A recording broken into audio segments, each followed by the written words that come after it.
ఇప్పుడు Warangal parliament seat నాదే నాదే అన్నారు కదా, చాలా బలంగా అనిపించింది అన్ని పత్రికల్లో, మేము కూడా రాసాం. ఉదాహరణకు ఒక గమ్మ చెప్తా. వరంగల్ పార్లమెంట్ ఇక్కడ ఎప్పుడు డిక్లేర్ అయింది నాన్న? నిన్ననా మొన్ననా? అంతే కదా. మరి ఇంతకాలం పెండింగ్లు ఎందుకు పెట్టారు? ఓకే, కృష్ణమాది గారు నిలబడతారని ప్రచారం జరిగింది. మొన్న 12వ తారీఖు నాడు ఏదో నాకు డాక్టర్ లక్ష్మణ్ అన్న చెప్పాడు. లక్ష్మణ్ పార్లమెంట్ బోర్డు మెంబర్ కదా, ఏదే డాక్టర్ లక్ష్మణ్ నాకు చెప్పాడు మొన్న. ఏం చెప్పాడు? కృష్ణ, 15 మంది కూర్చున్న సమావేశంలో వరంగల్ సీటు చర్చకు వచ్చినప్పుడు ప్రధానమంత్రి నోటి నుంచి అన్నాడు, ఇది కృష్ణమాది గారికి ఇస్తారన్న సీటు కదా, మళ్ళీ ఇంకోరికి ఎందుకు ఇవ్వాలి అని అన్నాడు. అంటే సార్ కృష్ణమాది గారు అయితే పోటీ చేయని అన్నాడు. సార్ సాక్షాత్ ప్రధానమంత్రి అడిగాడు అని నోటి నుంచి నాకు లక్ష్మణ్ అన్న చెప్పాడు. నాకేం తెలుసు మరి అన్నాడు. అంటే వాళ్ళ మనసులో ఉన్నది.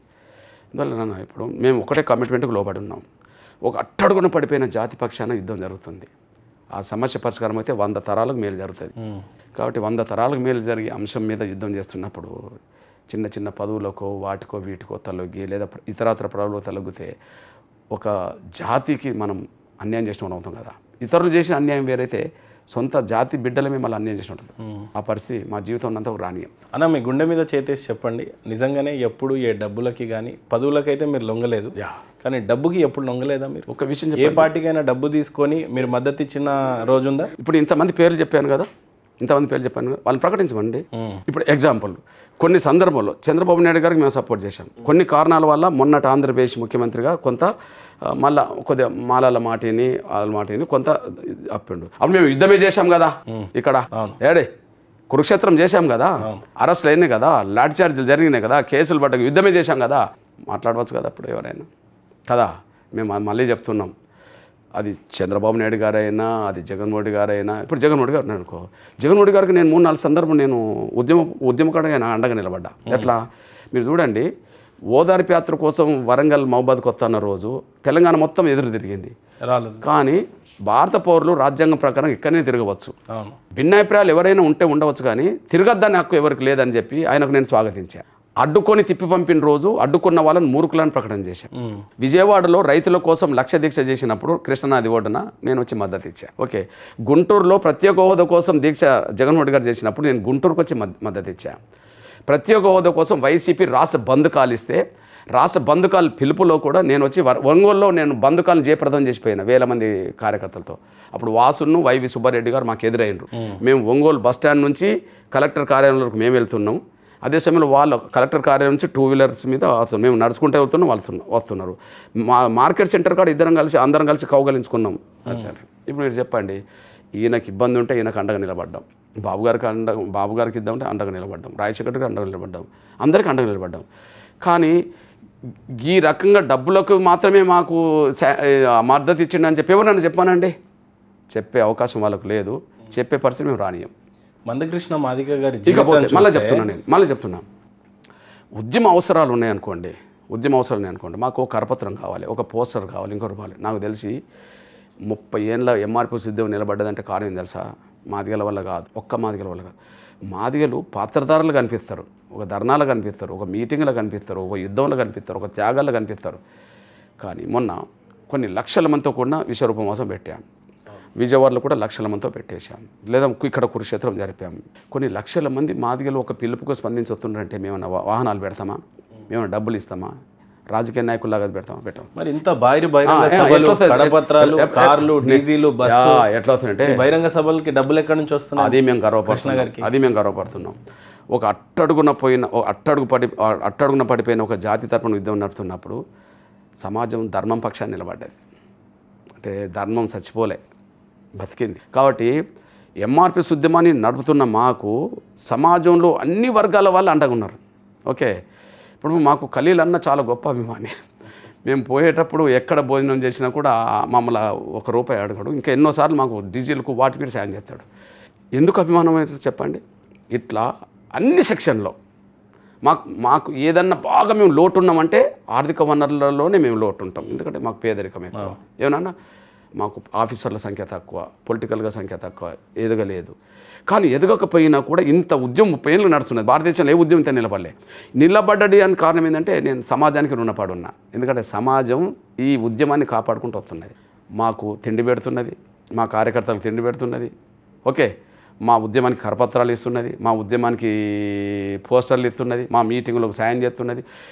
ఒక ఊరు నుంచి మాదిగలు కదిలి రావాలంటే వాళ్ళ సొంత వనరులు కాదు, ఆ ఊరిలో ఏదో ఒక రాజకీయ నాయకుడు, అందులో కాంగ్రెస్ వాళ్ళు ఉంటారు, అందులో టీడీపీ వాళ్ళు ఉంటారు, అందులో బీజేపీ వాళ్ళు ఉంటారు, అందులో వైసీపీ వాళ్ళు ఉంటారు, అందులో కమ్యూనిస్టులు ఉంటారు, అందులో మార్కిస్టులు ఉంటారు, అందులో విప్లవకారులు అందరూ ఉంటారు. కానీ అందరి మద్దతు చూరగొన్న ఏకైక ఉద్యమం ఎంఆర్పీఎస్. అన్న నా ప్రశ్న చాలా సూటిగా, ఇంత అడుగు సూటిగా 4 అడుగు, ఒకటి కాదు కానీ అంతమంది మద్దతు చూరగొన్న ఏకైక ఉద్యమం ఇది. కాబట్టిగానే 100 ఆటుపోట్లు వచ్చినా నిలబడుకుంటూ వచ్చాము. మాలో నిబద్ధత ఉన్నది, మా కమిట్మెంట్ ఉన్నది, సమాజం మద్దతు ఉన్నది. మేము ఎందుకు యుద్ధం ఆపుతాం? చెప్పండి, ఎందుకు యుద్ధం ఆపుతాం? యుద్ధం కొనసాగుతుంది, విజయం సాధించే వరకు కొనసాగుతుంది. అయితే విజయం దగ్గరకు వచ్చిందని భావిస్తున్నాం. మీ స్ఫూర్తి చాలా బాగా నచ్చిందన్న. ప్రశ్న చాలా సూటిగా ఏంటంటే, మందకృష్ణ మాదిగ గారికి రేపటి రోజు ఈ మాట అంటున్నందుకు క్షమించాలి మీరు ముందుగానే, తప్పేం లేదు. మందకృష్ణ మాదిగ గారి జీవితమే వర్గీకరణ. రేపటి రోజున హఠాత్ మరణం అయింది అని అనుకుందాం, రేపు నీకైనా నాకైనా మీకైనా ఎవరికైనా వస్తుంది. ఈ రోజున మీరు ఈ ఉద్యమాన్ని ఎలా తీసుకొని వచ్చారంటే మీ ఊపిరిగా తీసుకొని వచ్చారు. కంప్లీట్ ఈ భవిష్యత్తు బతికారు అని అంటే కేవలం ఈ వర్గీకరణ కోసమే బతికారు. మీ తదనంతరం ఈ ఉద్యమాన్ని తీసుకుపోగలిగే వారధులను తయారు చేసుకున్నారా మీరు? ఒక విషయం చెప్పాను, సరే మీరు మరణం గురించి మాట్లాడారు కాబట్టి నాకే కాదు, ప్రతి జీవి మరణించాల్సిందే. హెల్త్ అయ్యి ఏదన్నా హెల్త్ ఇంకోటే కాదు, పుట్టిన ప్రతి జీవి మళ్ళీ మరణించాల్సిందే, అంతే కదా. మనం కొలుస్తున్న దేవుళ్ళకే మరణం తప్పలేదు భూమి మీద కదా. అవును, మనుషుల రూపంగా ఉన్న వాళ్ళకి అది తప్పుతుందా? అది పెద్ద సమస్య కదా, అది అందరికి వచ్చేదే, దాని గురించి మనం పట్టించుకోవాల్సిన అవసరం లేదు. కానీ గుర్తుపెట్టుకోండి, మా ఉద్యమం 10 కాలాల పాటు నిలబడుతుంది. ఎందుకు నిలబడుతుంది చెప్పన్నా? ఏ ఉద్యమానికి లేనంత స్పిరిట్తో మా ఉద్యమం నడిపాం. ఎగ్జాంపుల్, మేము ఉద్యమం మొదలుపెట్టిన నాయకులు కార్యకర్తల్లో అందరూ 99% నిరక్షరాస్యులం. అంటే పెద్ద చదువులు, డిగ్రీలు పీజీలు ఉన్న వాళ్ళు ఎవరు మాకు లేరు ఉద్యమంలో కదా. అంటే నిరక్షరాస్యుల బిడ్డలము, నిరక్షరాస్యుల మేము. అన్యాయం జరిగిందనే కోణం నుంచి న్యాయం కోసం పోరాటం మొదలుపెట్టి మళ్ళీ స్పిరిట్ ఉన్నది కాబట్టి ఉద్యమం నడుపుతున్నాం. వర్గీకరణ జరిగితే మా భవిష్యత్తు ఉన్నదని చెప్పి 5 ఏళ్ళు రుజువు అయిపోయింది. కాబట్టి ఇక ఉద్యమం ఆపొద్దని చెప్పి, మాకు చదువు లేకపోయినా, నాకు ఇప్పుడు తెలుగు తప్ప నువ్వు ఏ భాష మాట్లాడినా నాకు అర్థమే కాదు. అదే ఆయన భారతదేశంలో అతిపెద్ద సోషల్ మూమెంట్గా ఎంఆర్పిఎస్ నిలబడ్డది, అయింది కదా. చూడు, మేము ఏం చేశామంటే, మాదిగ రిజర్వేషన్ పోరాట సమితే ఒక నిరక్షరాస్యుల కుటుంబాల నుంచి నిరక్షరాస్యుల వ్యక్తులు మొదలుపెట్టిన ఉద్యమం అయితే రాను దాన్ని ఎక్కడ తీసుకెళ్ళాము తెలుసా? మీరు ఇప్పుడు చూడండి, ప్రధానమంత్రి సభకు ఇప్పుడు అధ్యక్షత వహించింది ఎవరు? మున్నంగి నాగరాజు. ఎవరు? నిన్న వచ్చాడు. ఎవరు? ఆంధ్ర యూనివర్సిటీ పీజీ స్కాలర్, అతను పిహెచ్డి. ఆయనది ప్రకాశం జిల్లా కారంచేడు, అంటే ఇప్పుడు విజయనగరం. కానీ ఎవరి చేతిలో పెట్టాం? ఉన్నత విద్యావంతుల చేతిలో పెట్టాం. ఒక జాతీయ అధ్యక్షుడు నెంబర్ 1. ఆంధ్రప్రదేశ్ అధ్యక్షుడు ఎవరు? అందులో వచ్చాడు నిన్న Suresh, Nagarjuna university PhD. Okay. Telangana రాష్ట్రానికి ఎంఆర్పిఎస్ అధ్యక్షుడు ఎవరు? గోవింద్ నరేష్. ఏ యూనివర్సిటీ? ఉస్మాన్ యూనివర్సిటీ. మేము గర్వంగా చెప్తున్నది ఏంటంటే, భారతదేశంలో ఏ పార్టీ అనుబంధ సంఘాలకు ఓకే ఇంత ఉన్నత విద్యావంతులతో కూడిన టీం లేదు. మా జిల్లా కమిటీలు ఎంఆర్పిఎస్, మా సీనియర్లందరినీ ఒక ఎంఎస్పీ అనే పేరుతో, మహాజన సోషలిస్ట్ పార్టీ అనే పేరుతో ఇటు పక్కకు తీసుకొచ్చాం. కానీ ఉద్యమం 10 కాలాల పాటు నిలబడాలి, వాళ్ళు ఇంకా 10 కాలాల పాటు జాతికి సేవ చేయాలని చెప్పి ఇవాళ ఎంఆర్పిఎస్ మళ్ళీ స్టూడెంట్ ఫెడరేషన్ కూడా ఉంటుంది. ఓకే, స్టూడెంట్ ఫెడరేషన్ ఉంటుంది. మాకు స్టూడెంట్ ఫెడరేషన్ నుంచే రిక్రూట్ అవుతారు, మళ్ళీ ఎంఆర్పిఎస్లో ప్రమోట్ అవుతారు. ఇప్పుడు వీళ్ళందరూ ఎవరు? స్టూడెంట్ ఫెడరేషన్ వచ్చిన వాళ్ళు ఎంఆర్పిఎస్ చెప్పాం. మళ్ళీ ఆటోమేటిక్గా మళ్ళీ స్టూడెంట్ ఫెడరేషన్ మాకున్నది, అంటే మళ్ళీ ప్రమోట్ అవుతూనే ఉంటారు. ప్రమోట్ అవుతుంది. అలాంటి వ్యవస్థను తయారు చేశారు. అయితే గర్వపడుతున్నాం, చెప్పదలసి ఉంటుందా? 100% ఉన్నత విద్యావంతుల చేతిలో ఉండబడే ఏకైక సంఘం ఎంఆర్పిఎస్. పీజీలు పిహెచ్డీలు మేము నిరక్షరాస్యుల నుండి వచ్చిన వాళ్ళం, నిరక్షర కుటుంబంలో వచ్చిన మేము నిరక్షరాస్యులం. కానీ ఉద్యమం ఇప్పుడు ఎవరి చేతికి తీసుకొచ్చాం? చదువుకున్నాం. మేము ఉంటేంది లేకపోతే ఉద్యమం 10 కాలాల పాటు ముందుకు సాగుతాయి. అది జాతికి సమాజానికి. ఇంత బాగా చేసే మన మందకృష్ణ మాదిగ గారు అందరినీ కలుపుకొని పోయారు ఇన్నాళ్ళు. ఒక పక్క ఆర్ఎస్ ప్రవీణ్ కుమార్ని, ఒక ప్రక్క మహారాజు గారిని అయితే కలుపుకొని తీసుకోలేకపోయారు. విశారదన్ మహారాజు గారిని అయితే ఎప్పుడు కూడా మీరు కలుపుకొని ఒక వేదిక మీద కనిపించలేదు. ఆర్ఎస్ ప్రవీణ్ కుమార్ అయితే ఒక పక్క ఉన్నత విద్యావంతుడు, ఐఏఎస్ ఆఫీసర్, అధికారి, ఐపీఎస్ అధికారి, ఇలాంటి వాళ్ళతో కలుపుకొని పనిచేసే విషయంలో కొంత వెనకబడ్డట్టుగా కనిపించారు అని అంటారు. ఏమంటారు దీని గురించి స్పష్టంగా? నా తమ్ముడిగా మీరు అర్థం చేసుకోవాల్సింది ఏంటంటే, వర్గీకరణకు సంబంధించిన విషయంలో నా జాతి భవిష్యత్తును నేను చూస్తున్నా. వర్గీకరణ లేకపోతే ఎంత అన్యాయం జరిగిందో చరిత్ర రికార్డు, వర్గీకరణ తక్కువ కాలంలో అమలు జరిగినప్పుడు ఎంత మేలు జరిగిందో చరిత్ర రికార్డు. ఈ 20 ఏళ్ళు వర్గీకరణ లేకపోవడం వల్ల, వర్గీకరణ రద్దయింది 2004, ఇప్పుడు 2000, ఈ వర్గీకరణ రద్దయడం వల్ల ఎంత నష్టపోతున్నామో చరిత్ర రికార్డు. కాబట్టి నా ఊపిరి, నా కార్యకర్తల ఊపిరి, నా జాతి ఊపిరి వర్గీకరణ లక్ష్యం కోసమే ముందుకు సాగుతుంది కదా. మీరు ఏదో సంఘాలు పెట్టుకొని, ఏదో పార్టీలు పెట్టుకొని ఈ జాతి లక్ష్యమైన వర్గీకరణ అంశానికి ఒక అడుగు ముందుకు రాకుండా, ఏ రోజు కొట్లాడినట్టయితే కనిపించలేదండి రాకుండా కదా. నేను వర్గీకరణకు సంబంధించిన విషయంలోనే యుద్ధం చేస్తున్నవాడిని. ఆ జాతిలో పుట్టినమని చెప్తున్న వాళ్ళు ఇతరాతర పక్కదారి పట్టించడానికి చేసే ప్రయత్నాలే కనిపించినట్టున్నాయి కానీ జాతి యుద్ధానికి మోరల్ సపోర్ట్ ఇచ్చినట్టుగానో యుద్ధంలో కలిసి వచ్చినట్టుగా లేదు కదా. వాళ్ళ గురించి తక్కువ మాట్లాడడం కంటే తక్కువ మాట్లాడడం మంచిది. నాకు తెలిసి అమాయకులను, చైతన్యం లేని వాళ్ళను చైతన్యం తీసుకురావాలి కదా. దానివల్ల సైన్యం పెరుగుతుంది.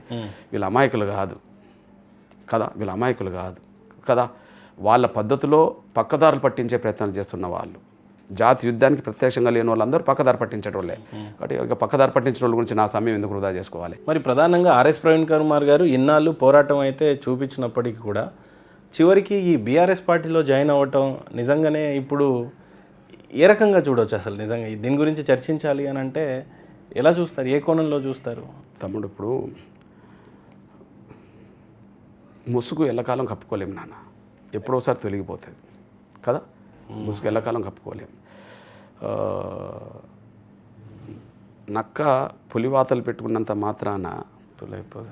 తన స్వార్థం కోసం గొప్ప గొప్ప సిద్ధాంతాలు మాట్లాడుతూ తన స్వార్థం నెరవేర్చుకోవడం కోసం ప్రయత్నం చేసేవాళ్ళు ఆ స్వార్థం ఆ లైన్లో పనికిరాదన్నప్పుడు ముసుగు తొలగిపోతుంది కదా కదా. ఇప్పుడు పెద్ద పెద్ద సిద్ధాంతాలు మాట్లాడిన మీరే చెప్పారు కదా, ఆ సిద్ధాంతాలకు విలువనిస్తే అక్కడనే ఉండవచ్చు కదా. ఏమి ఒక ఓటమి కుంగదీసి పక్కదారి పట్టాలా? నిన్నటి వరకు ఎవరి మీద యుద్ధం చేస్తామని పెద్ద ప్రకటనలు చేశారో వాళ్ళ దగ్గర పోయి రాజీపడి వాళ్ళ దగ్గర తల వంచుకొని వాళ్ళ కండువ కప్పుకొని అక్కడ నిలబడాలా జీవోజర్ అనుకుంటూ?